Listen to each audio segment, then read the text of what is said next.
Caitlin Clark has showed her true feelings toward beat writer Scott Agnes. God, I love Petty CC. Hey, Caitlin can't hide it, bro. She can't hide it, and I don't blame her. Yo, the GOAT. Caitlin Clark damn near crashed out at the Anacon Scott Agnes.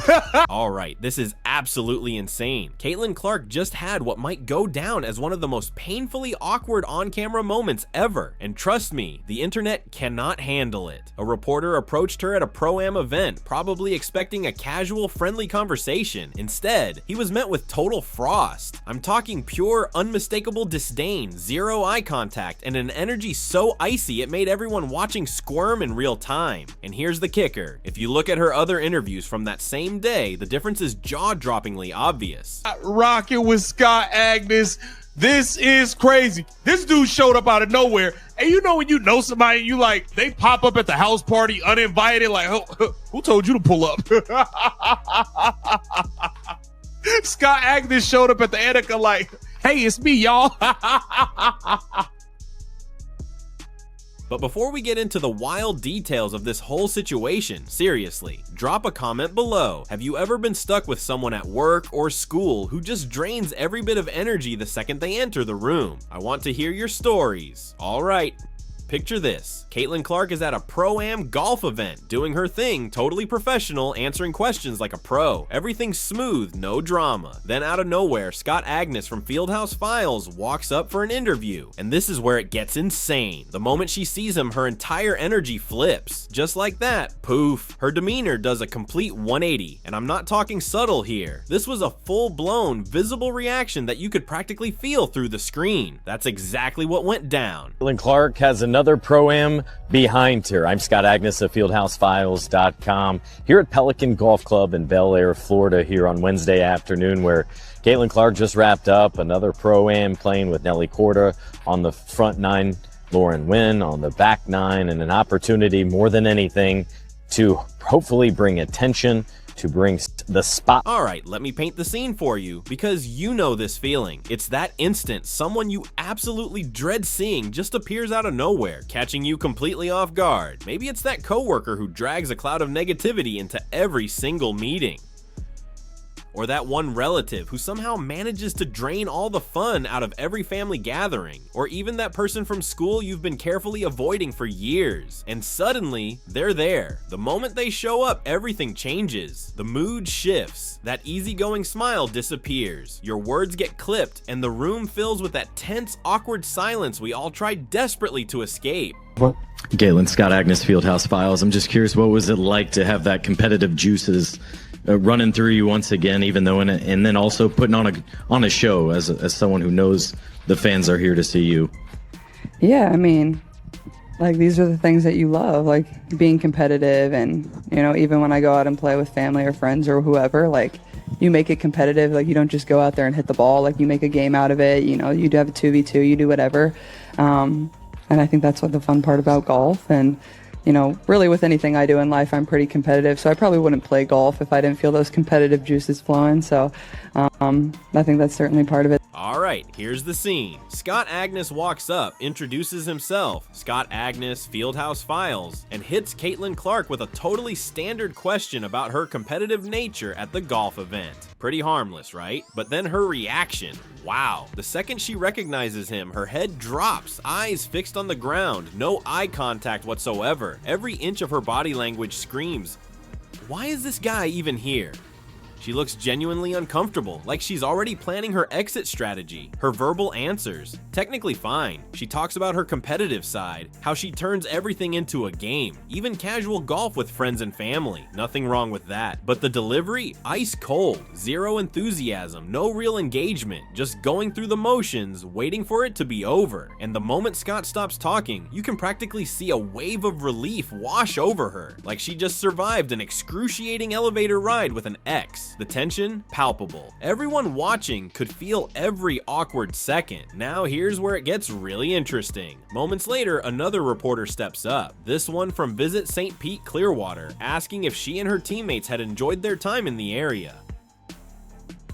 and immediately Caitlyn transforms. Total 180, a massive, genuine smile, direct eye contact, warm and engaging, sharing stories about vacationing there as a kid, pointing out family-owned spots, even joking with her teammate Lexi Hull. The contrast? Brutal. Same person, same event, just minutes apart, and yet the energy could not be more different. With Scott Agnes, Caitlyn gave the bare minimum, trying not to be rude but clearly checked out. With the second reporter, she's animated, personable, genuinely enjoying the conversation. So what's causing this stark difference? If you've been following Caitlin Clark and the Indiana Fever, it makes sense. Scott Agnes has been involved in 2 major controversies this season that clearly didn't sit well with her or her fans. First, remember the whole dark side incident? Scott called Fever fans, especially Caitlyn supporters, a dark side, branding her passionate fan base as toxic. Whether you agree or not, this isn't the best way to win favors with a player whose entire career is built on those fans. Caitlyn fiercely protects her image and her supporters. They've endured endless criticism, some fair, most not. So when a reporter publicly disparages them, she's not about to give warm, enthusiastic interviews. Then there's the second controversy, probably even bigger. Scott broke the story about an ankle injury the Fever were trying to keep private. The team hadn't made it public, yet he reported it behind a paywall anyway. From a journalism standpoint, reporting injuries is standard, but from Caitlyn's and the team's perspective, it stirred unnecessary chaos, splitting her fan base, fueling questions, sparking conspiracy theories,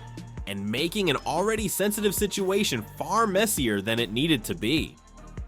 So now, when Caitlyn sees Scott, all of that drama, all the division he contributed to, comes rushing back. That's why her energy, completely frozen. And then he shows up at a Pro-Am event, introduces himself with his outlet, like Caitlyn's supposed to be excited to see him, and expects a warm, friendly reception. Yeah, not even close. Her body language says it all. Caitlyn knows exactly who Fieldhouse Files is, and she knows exactly who Scott Agnes is. Without uttering a single disrespectful word, she makes it perfectly clear she's not interested in giving him the same energy she gives other reporters. No enthusiasm, no shout-outs, nothing extra. Just the bare minimum professional courtesy. Think about it. If someone she genuinely liked had walked up, her reaction would have been totally different. A trusted reporter who's fair and respectful, she'd be thrilled. Big smile, positive energy, maybe even a longer, more engaging conversation. But with Scott, nothing, just cold, clipped answers, doing everything possible to get through it quickly and painlessly. That one moment alone tells you everything about how she feels regarding him and his reporting. She's not going to make a scene, refuse questions, or be openly hostile. But she's also not going to fake warmth or pretend everything's fine when it clearly isn't. And the side-by-side comparison of these 2 interviews, that's what makes it crystal clear. Caitlyn wasn't just having an off day or tired. She was fully engaged and warm with the other reporter, making eye contact, sharing detailed personal stories, recalling memories,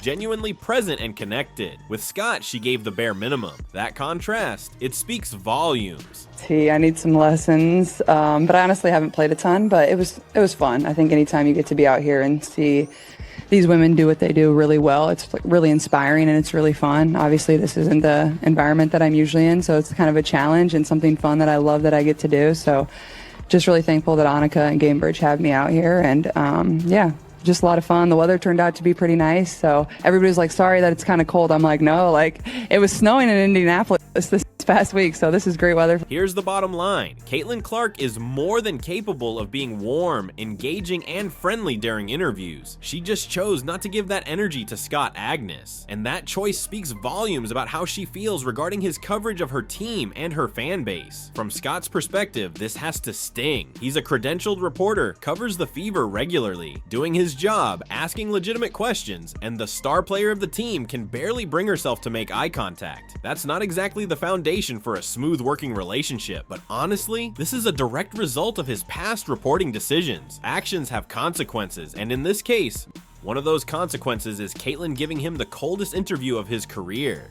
Unsurprisingly, the internet went absolutely wild. Fans and commentators immediately started dissecting both interviews. The lack of eye contact with Scott versus the steady gaze with the other reporter, the forced smile versus the genuine grin, the clipped minimal answers versus the long personal responses. Social media sleuths were relentless, and the consensus was obvious. Caitlyn is not a fan of Scott Agnes. Some people defended him, saying he's just doing his job, breaking news, offering opinions about fan bases. That's journalism. Others sided completely with Caitlyn, pointing to his dark side comments and his reporting on private injury information as serious missteps that crossed the line. The debate naturally got heated, because any conversation involving Caitlyn Clark and her supporters always does. But regardless of what side you're on, the interaction itself is undeniable. You can watch the clips, compare the interviews, and draw your own conclusion. And honestly, most people end up in the same place. Caitlyn Clark is not a fan of Scott Agnes, and she's not pretending otherwise. This also raises an interesting question about athletes and the media. Athletes are expected to remain professional and courteous, even with reporters they dislike or disagree with, but they're human beings too. If someone publicly insults your fan base or leaks information you believe should have stayed private, are you truly obligated to respond the same way you would to every other reporter? Caitlyn clearly chose the subtle, controlled route.